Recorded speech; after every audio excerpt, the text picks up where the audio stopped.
Today on Sekulow, judge sets a hearing on unsealing the Trump raid documents and the affidavit. What to expect, what could you see, and the likelihood of anything being released. We'll talk about that all today and more on Sekulow. Keeping you informed and engaged, now more than ever. This is Sekulow. We want to hear from you. Share and post your comments or call 1-800-684-3110. And now your host, Jordan Sekulow. All right, welcome to Sekulow. We're taking your phone calls right off the bat, 1-800-684-3110, because we've had the judge, the magistrate judge, who should be recused, but is going to hold a hearing tomorrow, an actual hearing on unsealing the affidavit and some other documents related to the Mar-a-Lago search warrant materials, including the attachments to the documents. Now, what's unique here is while President Trump has publicly said, release everything, for the filings right now, it's interveners. So you have media outlets and outside groups asking for this document. So we're going to get into it, especially the next segment of the broadcast, and breaking it down. Again, setting expectations. What's a realistic expectation of a hearing like this and an outcome of a hearing like this, and what is not? And if you do get this chance that this does get released, what would you learn, and how would it read? So I think getting you all educated about that before that hearing tomorrow. And if you want to give us a call, if you've got questions about this, again, we've been taking questions about this process because it's been helping people. I think every time one of you asks a question and gets on the air, that's helping thousands of people probably have the exact same question or thinking the same thought and just want a response to it to know if that's something they should continue to share or if they're sharing the right information. So 1-800-684-3110 if you want to join us on air. That's 1-800-684-3110. We're getting into politics later, too. Of course, everyone saw the trouncing of Liz Cheney. You can applaud that.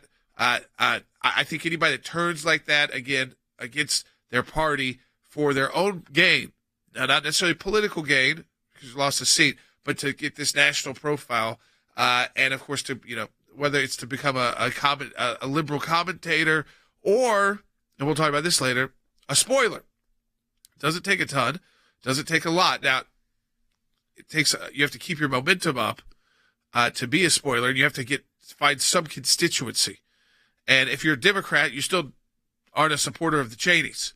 There's bottom line for lots of reasons. There's a lot of Republicans too who didn't like the way those decisions were made about the Iraq War and issues like that. So what is your constituent base just because you're being praised for being on the January 6th committee? I think 8 out of 10 of the Republicans who voted for impeachment are gone now. So, I mean, that clear message, not just from President Trump, but from the actual voters in Wyoming, the people she's supposed to represent. I mean, I think that's what the biggest takeaway is.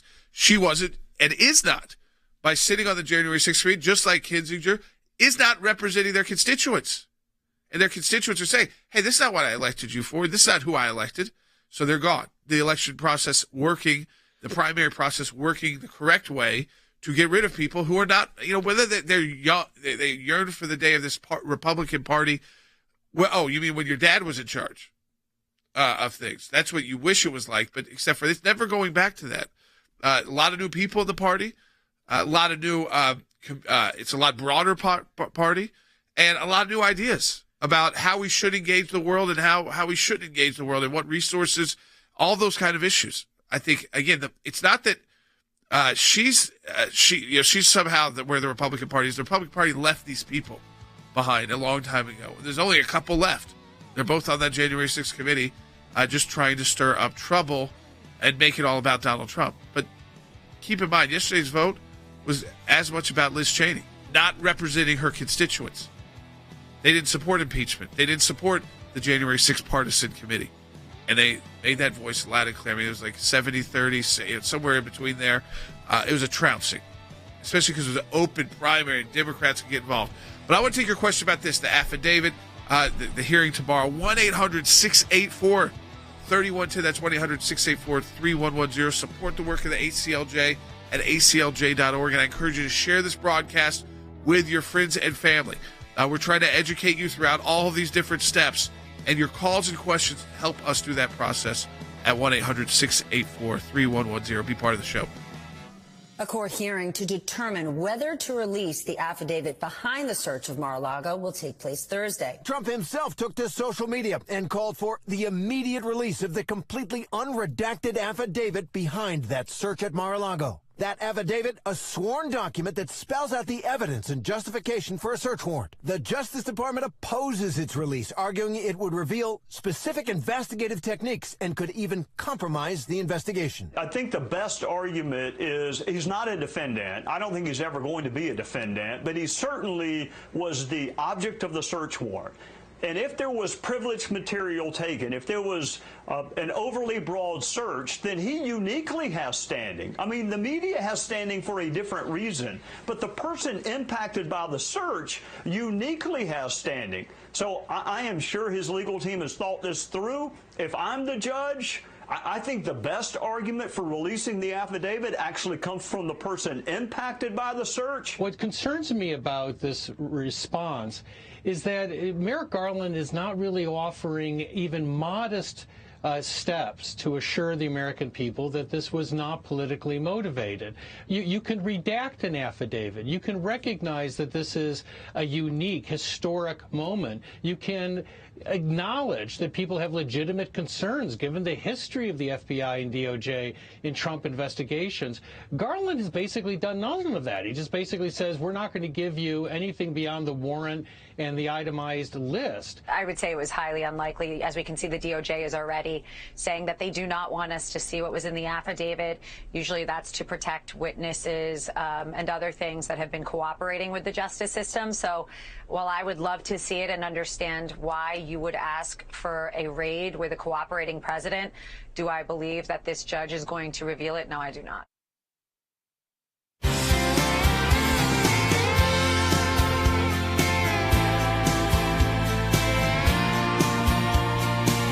All right, welcome back to Sekulow. We're going to take your phone calls to 1-800-684-3110 about this hearing tomorrow. I know everybody would like to see it. I mean, it's good fodder. It would be interesting. But I think what we want to talk about right now is, one, what it would be written like, what you would be finding, and also who you would be giving kind of ammo to in this situation. So if you have calls about it, questions about it, 1-800-684-3110. Let me go to Andy Economist. So, Andy, you've been through this process a number of times. You've got interveners here, but let's start off with the process of likely or not, right there. Going into this hearing, it's very unlikely that you win on these issues. That's just the going way to start. This is an unprecedented situation, so it's not necessarily following normal playbook, and it involves a former president, so there's other issues at play. But in a normal case, this would be an uphill battle. Jordan, you're absolutely correct. In the normal case, when the defendant, prior to trial, of course, the affidavit would have to be disclosed if charges were brought and there was a trial, but where a person, or whether they are an intervener or whether it's the actual subject of the search, in this case, President Trump, seeks to have the affidavit in support of the search warrant disclosed and unsealed, that it is very unlikely that that is going to happen. So those who are thinking that there's going to be a great revelation of the affidavit and all the facts that the FBI agent swore to and the identity of the confidential informant, if there was one, and where the documents were and where they were located, if you're rooting for that, you're going to be disappointed, because the likelihood is that the magistrate, who ought to recuse himself, is not going to disclose that detailed information today. And if the affidavit was released, just so people were prepped, let's say they got it, or some version of it, it's going to be very negative in the sense that it's going to be written in a sense of, this is how what crime we believe Donald Trump committed, or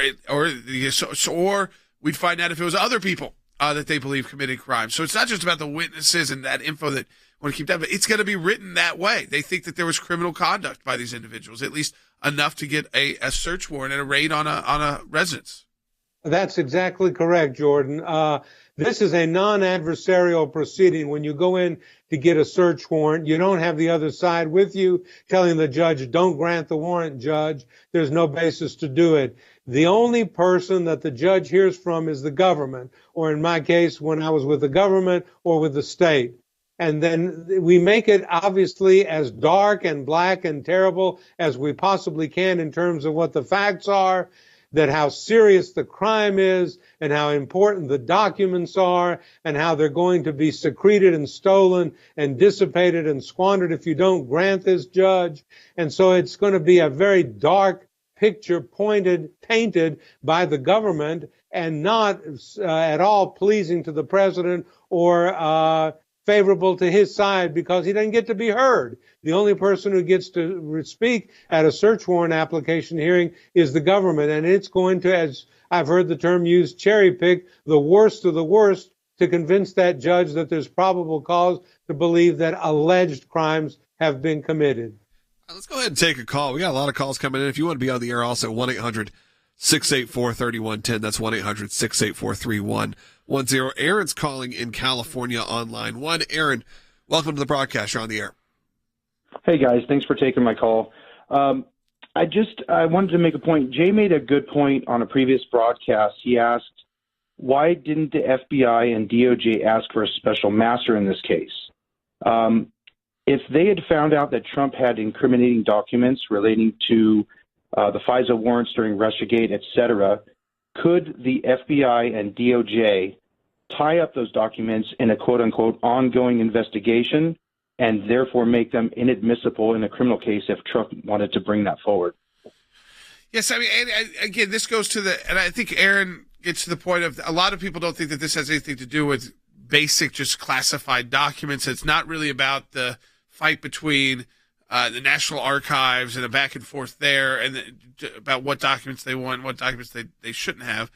But because of the passports and because of just the broad nature of what has been described so far, is that they were looking for other information. I mean, I don't know how you would prevent them. I mean, again, because you're going against the U.S. government here, so it's pretty heavily weighted. Everything procedurally fairly weighted in their favor right now at this part of, because they have not brought criminal charges against individuals yet. That's when it kind of turns, and there's more pressure on them to obviously make this case.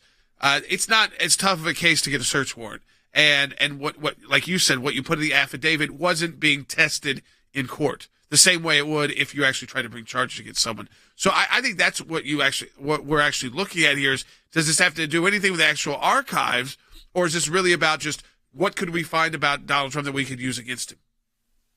Well, I think that's true, Jordan. This is not, I mean, the whole idea of there was a dispute between Trump and the archives as to what should be in the archives and what the president can keep, ex-president can keep in his house, I think was just a ruse and just a fabrication in order to justify what was a political raid on a person that they're trying to kill off as a candidate for re-election to the office of president. And it is heavily weighted in the government's favor here. Look they took his passports, even though one was expired. How in the world can that be proof in any way of secretion of documents, of mutilation of documents, of violation of the Espionage Act, of doing anything that was the legal basis, presumably, for which they got the search warrant? That belies the fact that this was just a general search and that they wanted to give a veneer of authority, so they go to a very cooperative magistrate and they come out with what is really a general search warrant,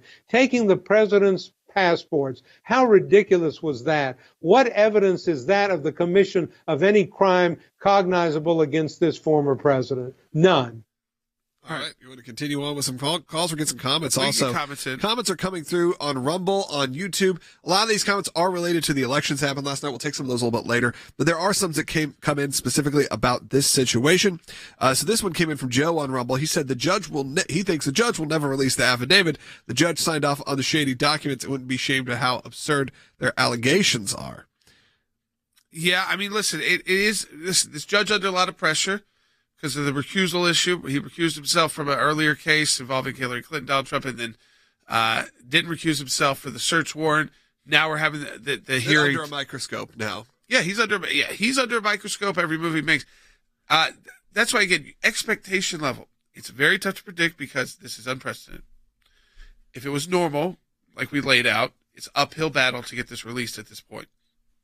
And at least, if it gets released, I think, Andy, it's safe to say it'd be likely like a redacted form. You're not going to get like everybody who's been a witness and everybody who's people who've maybe turned inside Donald Trump's world so that kind of information is going to be taken out.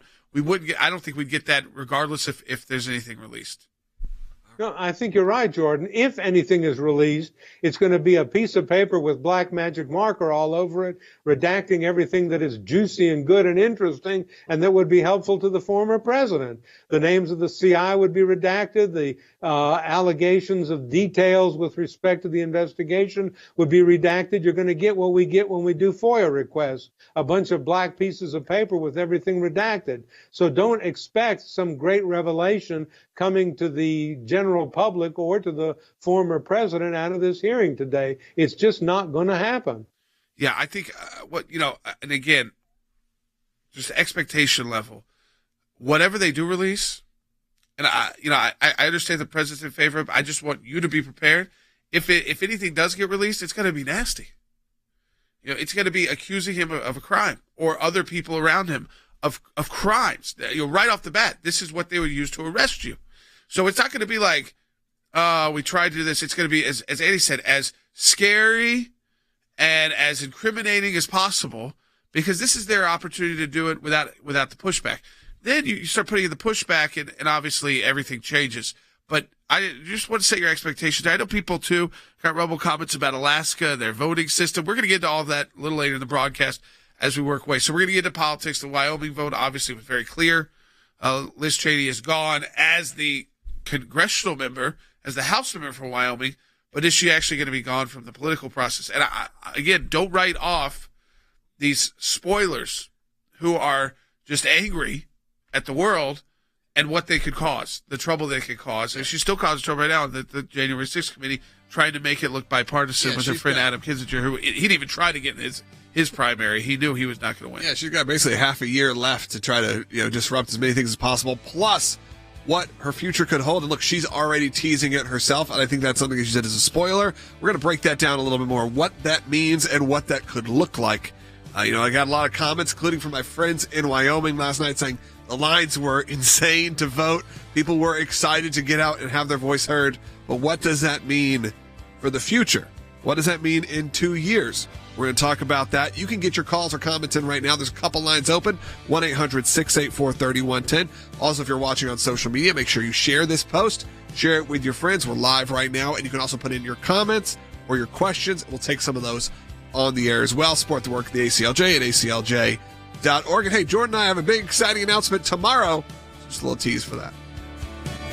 In my time in service, both as the CI director and as Secretary of State, I watched the good work that the ACLJ was doing here in the States and all across the world. The ACLJ's work at the UN, overseas with the European Court of Justice, is incredibly important. We have on our team lawyers, non-lawyers as well, that are policy experts. They're all engaged in foreign policy issues. We have been focused on protecting the nation state of Israel, particularly before the United Nations. We don't shy away from the battles that are going on at the UN and just complain about them. We actually try to go in and do something positive and actually affect change. The risk of an incomplete or unsolid relationship within the United States of America and Israel is real. Israel is very important to the ACLJ, and we will always fight for Israel's rights. We had a series of cases at the European Court of Human Rights, primarily dealing with religious liberty. And as Secretary of State, I saw this too. Nations that had more religious freedom were on firmer footing. They had better democracies. America has always been the world leader in religious liberties, in freedom of conscience and freedom of speech. We've taken the First Amendment, and that has been our cornerstone. It's to defend the rights of people of faith and others that are having their rights abused. We not only hold our government accountable, but we hold other governments accountable. You have to keep the battle going when it's not cool anymore, when it's not the number one story on TV. You have to actually be committed to finding it out, or else you'll never win. The ACLJ's front and center on this. We're in a matching challenge campaign. Any amount you donate, we get a matching gift for. Your support of the ACLJ enables us to do all of this. Go to aclj.org today. That's aclj.org.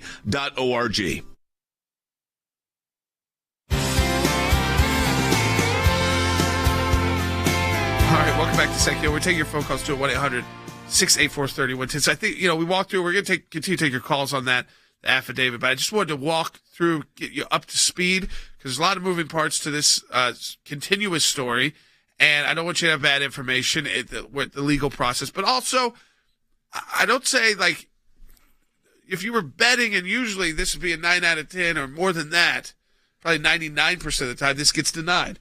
But this is not a normal case. We've already had, the Justice Department releasing the list, the receipt list, and things like that. So, again, I don't think you expect, maybe expect the unexpected is a good way to say, with this one. But also understand, best case scenario, if you want these documents, you want to see these documents, how they would read and what you're not going to see. And what you're unlikely to see is the information that you really want, which is who are their informants, like where are they basing this info? How did they get from June to August? And then the 2 years in between that, what was so urgent here to, at this point, say, okay, after 2 years, we now need to go in with a search warrant, and we got to go in with a raid at 6 a.m. We didn't need to go in on Friday when we got it. We didn't need to go in 6 months ago or 18 months ago, but today. And so I don't think we're going to learn that, because I think they would end up redacting it even if there is a win here. But expect the unexpected in this world, because it's not normal. It's unprecedented. It's never happened before in our history. So there's going to be some different pressure and weight, especially on a judge who is getting pressure and weight. He's a magistrate judge too. They're not really used to being in the forefront in the news. Who's got issues about his former clients, issues about his decision to recuse himself once, issues about the decision to approve the search warrant, and now he's got the issue of should he release the document that he signed off on. So that puts a lot more pressure on him if it's not a well done affidavit. Now, remember, in those, it'll be very specific. I will take calls. We'll get more of that information out. Let's go to David, who's calling on line 1. David's got a question I think a lot of people have in a statement. Go ahead. Yeah, thanks for taking my call. We want the affidavit because every government proceeding against President Trump so far had either altered or made up evidence. And importantly, it would show or shed light if this was a fishing expedition or worse in the future, correct? Well, I think, listen, the affidavit itself, with all the redaction, if you got the full affidavit, you could probably figure that out. If it's a heavily redacted, it might be tougher, and it might actually just make President Trump look bad. I mean, that's just the truth. In fact, assume that's what they're trying to do, right? They don't want to make it easy for you to show this a fishing expedition. What they have done unintentionally is taking things that were so unrelated to anything that they were saying they were really concerned about, classified information and national security threats, and like the passports. So they were, and the closets and the things, places that questionable about why they were there, why it took so long, why not so long, just 2 years to even get to this process. That's a huge question. Because you think about the justice system in America, part of that, your constitutional rights, is the speed, is that you don't just have things, we don't hang over criminal investigations over your head. If they want to bring charges, they need to bring charges. But think about this president has been hanging over, something has been hanging over his head since becoming president of the United States, and then after being president of the United States, it's never stopped. So, again, I think you assume the worst in all of this, right? You assume the FBI is bad faith, bad actors. Why? Because as every caller's pointed out, they have a history with Donald Trump of getting caught altering evidence, getting caught lying to FISA courts. I mean, if you're willing to lie to the FISA court, you'll lie to a magistrate judge in South Florida. Yeah, and I think you bring up an interesting point, and a lot of people want a lot of these things released, and I think in their minds they're hoping that it clears the name. But you kind of speculated that no, if these things are released, it's not going to be what you hope it's going to be. And actually, it's probably going to be a lot worse than you think it's going to be, whether it's accurate or not. Yeah. Yeah. Well, no, that's true too. You're letting them create the narrative. Right. And so if I just ask you up front, folks, would you like the FBI releasing documents that they write on their own about how bad they think Donald Trump is right now and how much of a threat he is without anybody pushing back against them? Right. This is not a friendly What do you think CNN's headlines are going to be, or MSNBC, or mainstream media outlets, even your local news? It's going to be whatever the FBI said about Donald Trump, and it was unchallenged in court. Remember that. Like Andy kept saying, those are not adversarial proceedings, so no one is there on the other side going, that's wrong, that's not right, clear that out, take that out. That person didn't know, they weren't even there that day. None of that's happened yet because there haven't been charges filed. And so it's again, I understand where President Trump is, where it's just get it all out there. At this point, people have kind of made up their mind about him, to some extent. But in the media will try to use it. They're trying to spin. We know whatever elections come up, including the midterms, are going to be very close. If they get 1 or 2% of people to question things, that could shift the entire control of who's got the House, who's got the Senate. And ultimately, we all know how close they could get in these presidential elections, which we're already in that. Feels like we're already in that cycle. Because even on the other side of the aisle, every day they're asking about Joe Biden running again. Well, and because so many, last night we had midterm primary. How often do you remember the news spending this much time on midterm primaries? Well, what they wanted was Donald Trump to announce. They always would love that moment, but also they wanted his candidates to fail. Now they've gotten through the first test. 95% of the people he endorsed won their primaries. That's insane to have that kind of number politically. But it just shows you where the Republican Party voters are. Does that mean all of those candidates will win in the fall? No. So there'll be a second test. First it was they wanted the candidates to fail in the primary to show Donald Trump isn't going to control the Republican Party. Well, he is. Okay. I mean, that everybody who's involved in conservative politics could have told you that, but that's not who's on MSNBC or CNN, and that's not what they hope. They want him to fail at every point. Now they'll start saying, "Oh, these people can't." They're already attacking them. Yeah. For things they said 10 years ago, 15 years ago, they're going to pull anything. I think if it's one of his endorsed candidates, they're going to try to find stuff, or they're going to use things. They're going to use people who lost, like a Liz Cheney or Kissinger, to come up there and say, look where the Republican Party has gone, and that's what she kept saying. And that's what they kept saying over and over last night. I look at her, she brings back her aging father, and I mean that video was kind of a little sad. And everybody's kind of like, what is she resurrecting? Nothing that anybody wants. Yeah. I mean, Democrats don't want Cheney's to be involved in any politics. I mean, her money comes from oil and Halliburton, and there's a war in between. I mean, there's a lot of controversy. I get that's how they rebuild the former because they don't like the way this party has gone. But this is, I want to get to Alaska. I don't want to do it in 1 minute, though. Second half hour is coming up because I want to explain how that process is working. We were going through that today. It's one of those ranked choice states. I think for those of you who, again, wanted to see Lisa Murkowski gone, this helps incumbents when there's multi-candidates. It makes it tougher to get rid of the Murkowski types. That being said, is Sarah Palin about to be sworn into Congress?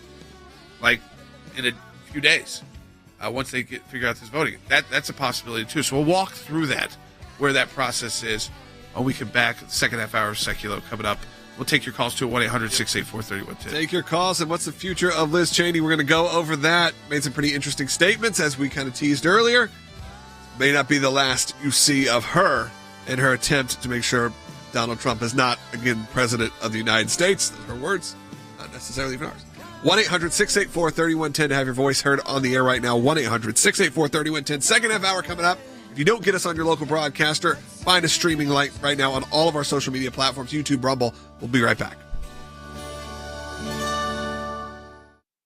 Here's what I want to say to our ACLJ members, or for those of you that enjoy watching this broadcast. Whether it is going after the deep state, whether it is litigation that we're engaged in, whether it is defending the persecuted church and getting individuals out of prison because of their faith in other countries, whether it's training lawyers to fight for religious liberty, not just here in the United States, but around the globe. Whether it is producing a daily, 5 days a week, 1 hour live television and radio broadcast heard on thousands of radio stations, on TV platforms, on social media platforms, your support of the ACLJ enables us to do all of this. We want to encourage you to support the work of the ACLJ, and when you do that, you're supporting our production teams, our videos, whether it's that kind of production and other things that we are working on. The ACLJ is front and center on this. We're in a matching challenge campaign. Any amount you donate, we get a matching gift for. Go to ACLJ.org.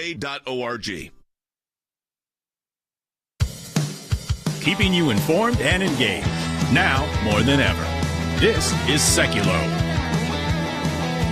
And now your host, Jordan Sekulow. All right, welcome back to Sekulow. So I want to finish up the discussion and then move on to politics. So Charlie in Wyoming, hang on, because Wyoming played a big role last week. Yeah, we're going to talk. But I want to take John's call right off the bat in California. So we know about. There's a hearing tomorrow on unsealing the affidavit and some of the other documents related to the search warrant carried out in Mar-a-Lago. It is unique even to get the actual argument in person, like an actual argument where you are going to have people on both sides. It is unlikely that these get released. If they do, they're usually heavily redacted. And remember who authored them. It's not going to sound nice. So it can give us more information, and we can start building the info, and you can start. Listen, we've already tied it. The FBI, one of the senior FBI people, is one of the people that was linked to this botched fake kidnapping of the Michigan governor. Then he keeps failing up, which is what happens when you show the FBI that you're politically motivated. They'll keep moving you up. But let me go to let's go to John first, or is it John? Glenn to wrap it up. Arizona. Yeah. Hey, Glenn. Oh, hold on, Glenn. Doing well.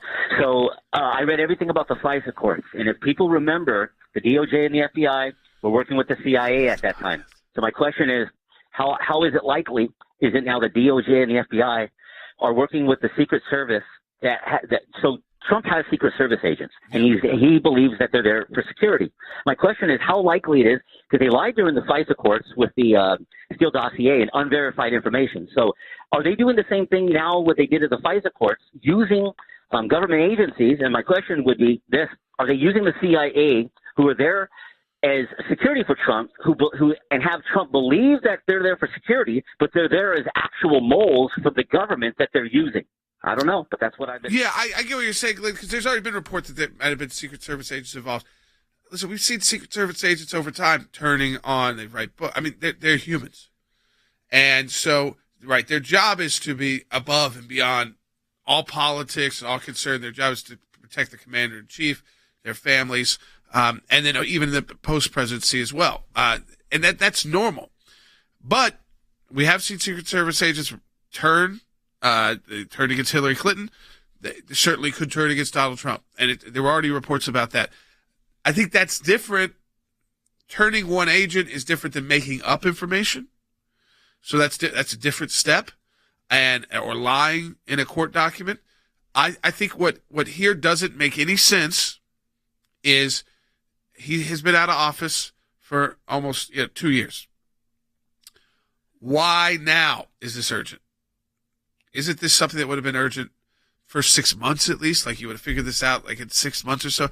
And why the weird June start and then stop to it? So we will learn all this information over time. Especially now, you would learn more information if they try to arrest him. And when I say him, I mean the President of the United States, President Trump. Because then they have to put all this out. But I think that there's a huge question mark about, first of all, they get closer to the elections, and that starts violating their own policies.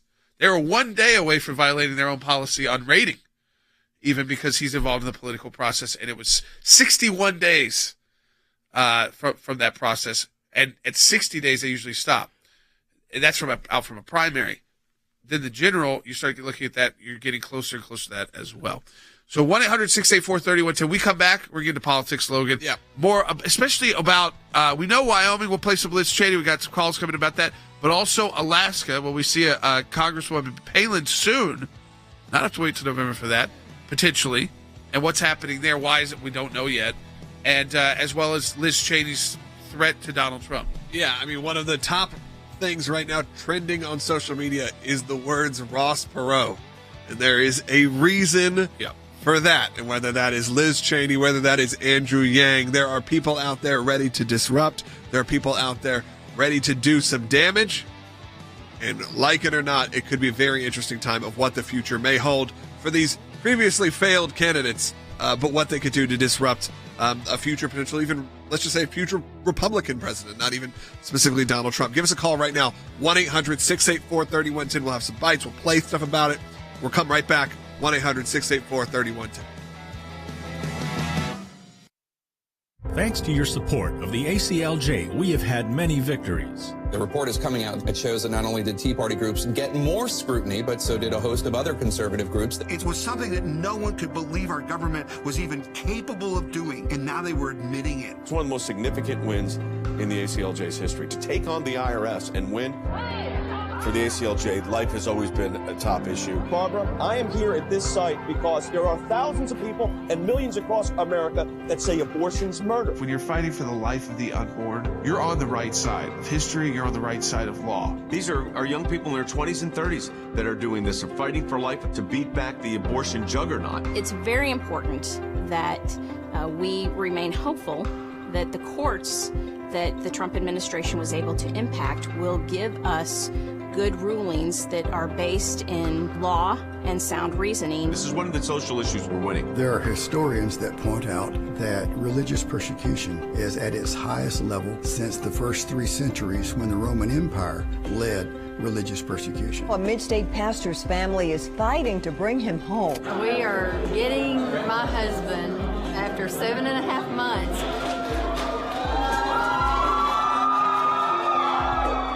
Turkey should not get away with holding my father one more day. When Brunson was finally released, who meets him at the airport at 2:30 in the morning? Rick Grinnell. I saw Pastor Brunson walk down the stairs of the plane. I was filled with emotion.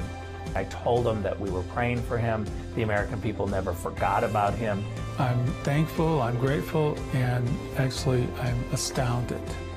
We need your help as we continue this work here in the United States and around the world. Join the matching challenge today, and your tax-deductible donation will be doubled.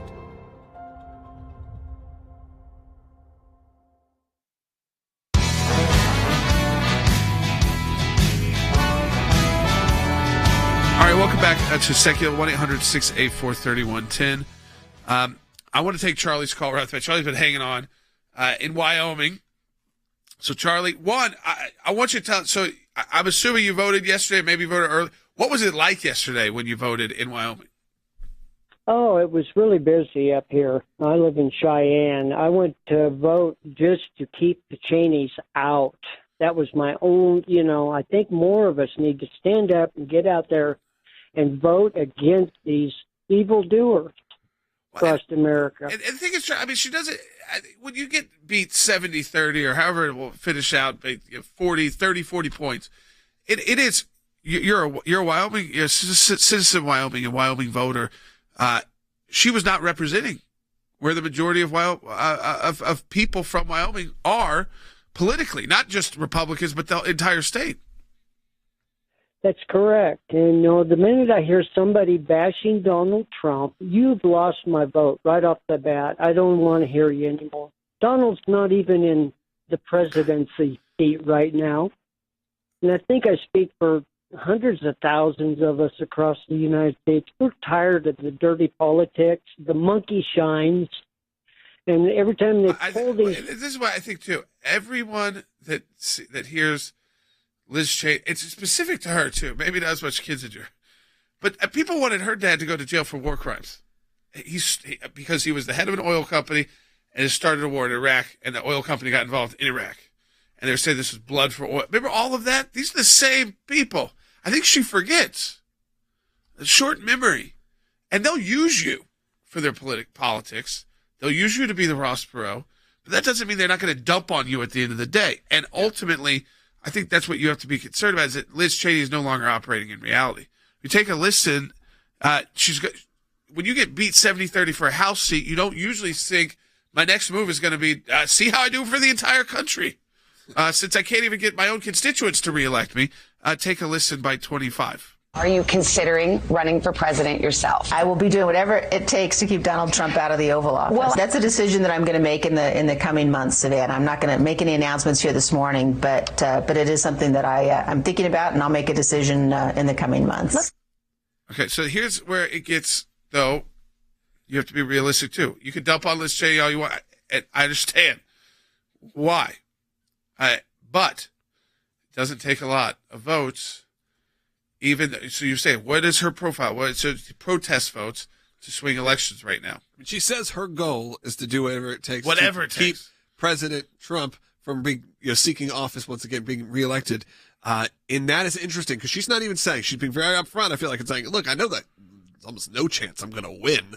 She's not going to get a Democrat to vote for Liz Cheney. That's not going to happen unless somehow she's going to elect a Democrat, help elect a Democrat. Right. If she pulls this off in any kind of big way, which it still remains to be seen. Yeah, but as you said, I mean, people have, maybe don't even remember the Ross Perot situation, which is Ross Perot came in as an independent. George H.W. Bush was running at the time against Bill Clinton. What happened? A very small, a larger percentage than people expected voted for Ross Perot, opposed to George H.W. Bush. And what happened? You had Bill Clinton become president. If it wasn't for that few percent, whatever it was, the final number, it likely those would have been Republican voters, and likely you would have had George H.W. Bush reelected, and you would not have had the Clintons in office. Yeah, and I get confused. I think her statements, and this is why it obviously hasn't been fully thought out from her or whatever Never Trumper team she's a part of, is Donald Trump is not MAGA. He create this movement, right? But the other candidates, let's say he did decide not to run. Yeah.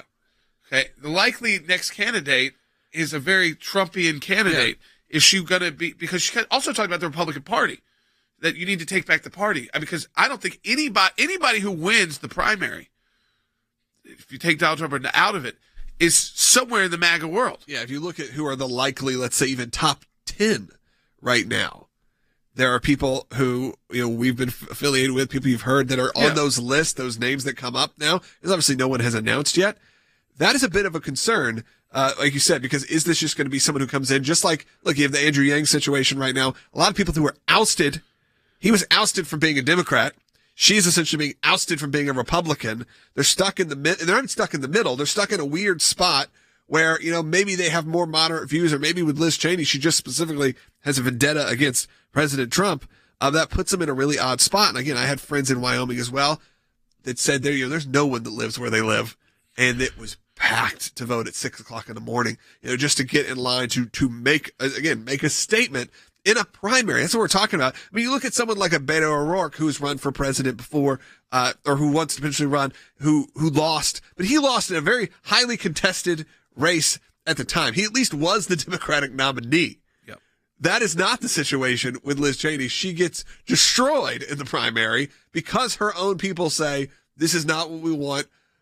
We did not elect you to be this martyr, this martyr of truth, and to become this big character. But that's exactly what she is. And what my prediction is you'll have a few months of her on MSNBC, 6 months, maybe a year, making the rounds, maybe signing a deal, maybe even having a show. She started on NBC this morning. Right. And then you have her move specifically to running for president. Look at the scene they set last night. They knew they were going to get destroyed. They still had all of these people out there. They still had a beautiful camera shot. They still had Dick Cheney out there. They had everything set up. Why? Specifically to set up the future. And you're right. You go, it's easy to laugh at. And a lot of people were texting me saying, bye-bye, goodbye. Thank God it's over. But you're right. The future is not very far away. And that could mean a lot of disruption if we can't do something about it before. Yeah, let me walk through Alaska for folks here. We got a lot of phone calls, so we'll get to your calls on all this, on Cheney, on the DOJ. We'll get to everything. But I do want to spend time in Alaska, what happened there. So, one, let's focus on the Palin race. So you have a special election. Congressman Young passed away. That's for a very short period of time, a few months. That election, we will have the results for soon. Now, the reason why we can't say yet who wins is that technically the Democrat is winning. Now, you may say, you scratch your head and say, how is that possible? It's a ranked choice voting system. So you have the Democrat got 38% of the vote. Sarah Palin got 32%, and the next Republican down 29%. So you then will move forward, and so the top two there, and you start saying, okay, who's your second choice? Likely, if you were a Palin voter, so she's ahead of the other Republican, if it was normal, she would have been your second choice, if not your first. So she should prevail if it wasn't like Democrats crossing over. But these are open primaries. Why does Alaska have this? Because you say like it's a very conservative state. It's to protect Lisa Murkowski.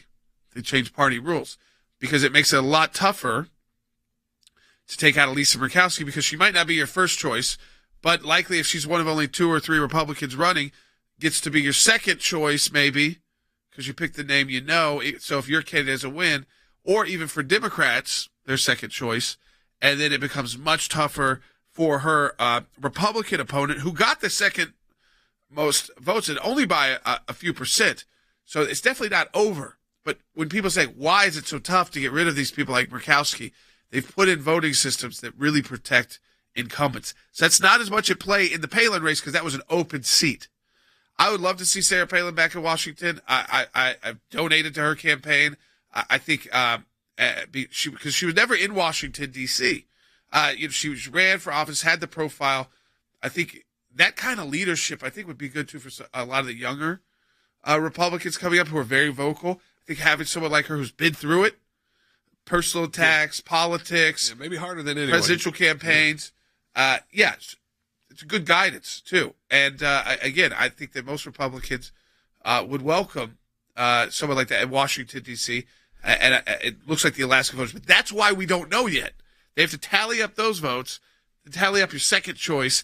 It's a goofier way. Now, some people like it, some people. I think what it is, I think it's an incumbent protection program, because you go with people you've heard of, at least on your second choice. I mean, how much am I going to be willing to say you got to have 3 candidates? Right. That's a lot to ask of people to put their vote. So for their primary, that is where it stands in Alaska. It looks like Sarah Palin will move on. I mean, this could move on like.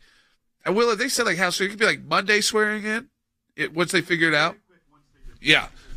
I mean, as soon as they can schedule it, they'll swear you in. And then, again, there'll be another election. So people will be voting again in November, and she'll be back on the ballot there. And, of course, we'll watch the Murkowski, see if there was anything unique. It just takes a lot of voter education to, 1, take on an incumbent, and then 2, say, not your first, second, but also who's your third choice down, so that if your first choice doesn't win, your second, third, still not Murkowski. And again, I would like to see change there, but we tell you the truth on this broadcast. What's likely to see, looks like Sarah Palin should be moving, taking the oath of office pretty soon for the remainder of that term. But again, it's only a few percentage points that will depend on how people voted their second choice. Murkowski, a little more difficult. Being honest doesn't mean it's over. 1-800-684-3110 to join us for the final say of the broadcast. That's right. We do have a couple more lines open. 1-800-684-3110. We have a lot of calls we're going to get to, so stay on hold if you're on hold right now. If you want to support the work of the ACLJ, go to aclj.org. And just like I said, big announcement coming tomorrow.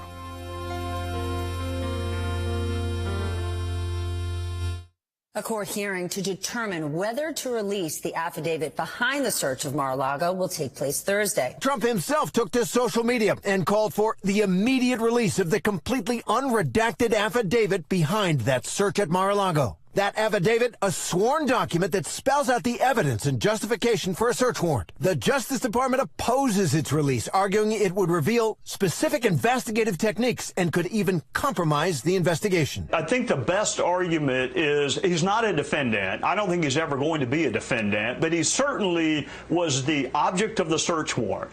And if there was privileged material taken, if there was an overly broad search, then he uniquely has standing. I mean, the media has standing for a different reason, but the person impacted by the search uniquely has standing. So I am sure his legal team has thought this through. If I'm the judge, I think the best argument for releasing the affidavit actually comes from the person impacted by the search. What concerns me about this response is that Merrick Garland is not really offering even modest steps to assure the American people that this was not politically motivated.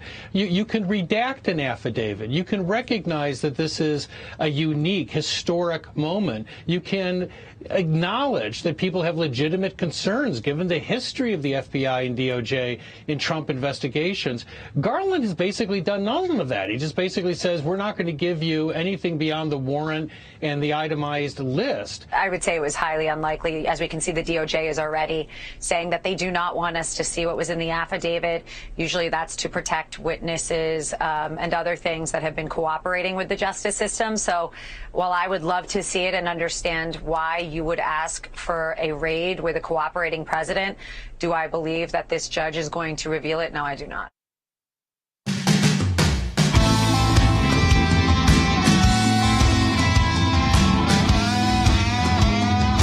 On top of politics, DOJ, the hearing tomorrow, we're going to talk it all in this final segment of the broadcast. Yeah, a lot of people are calling in. Let's keep the conversation going a little about the election. We'll go back and forth a little bit. Let's go Jack. Let's call in Ohio on line 3. Jack, you're on the air.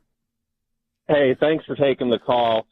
Two quick things. One is that no one's getting sworn in Alaska anytime soon because this was just a primary, and it's a crazy primary because 4 candidates are going to go forward. And you could, in theory, have 4 Republicans or 3 Republicans and a Democrat. Right now, it's at least 2 Republicans and 1 Democrat.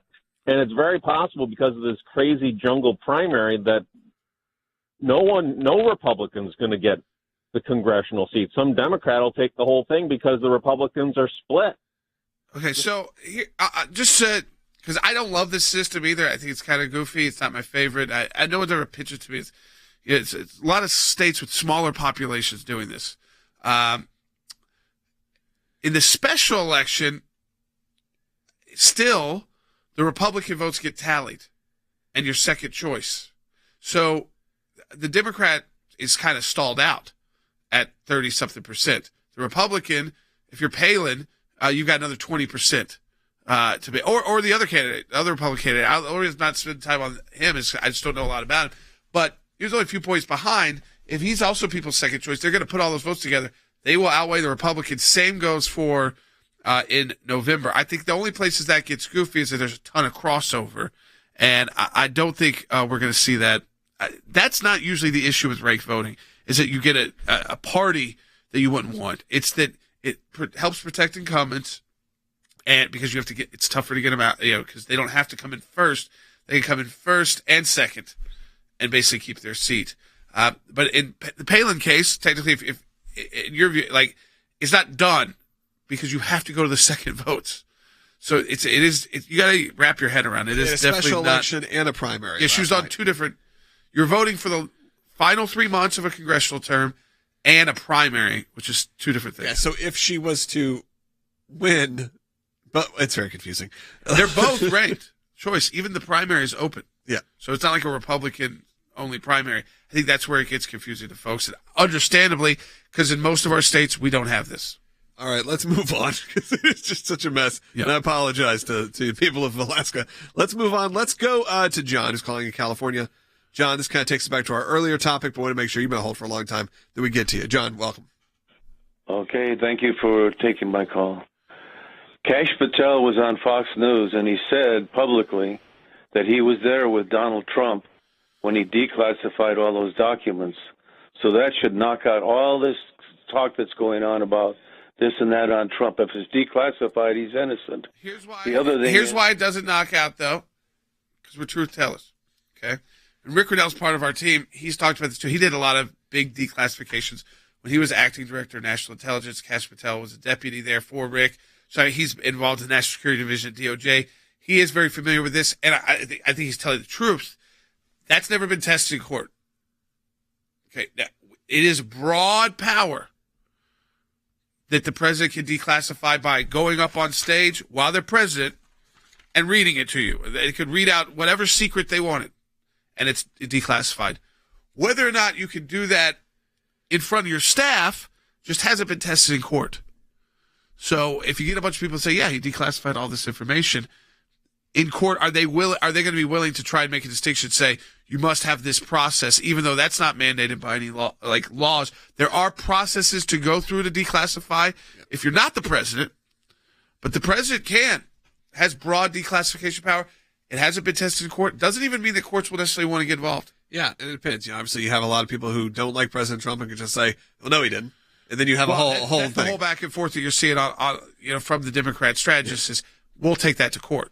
Right. Let's move on. Let's take a couple more calls as we wrap up. Lawrence is calling on line 5. Lawrence in Nebraska, you're on the air.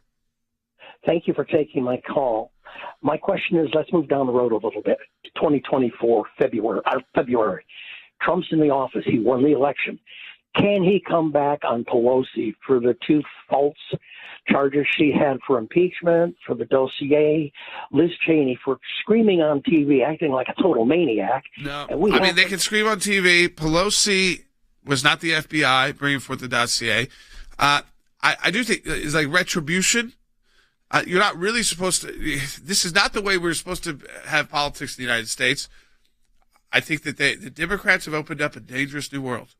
That's where I'll leave that. I don't want to get too far to say, like, you're going to come in, you're going to indict, because I don't think that's how you should run, but that's certainly how they're running.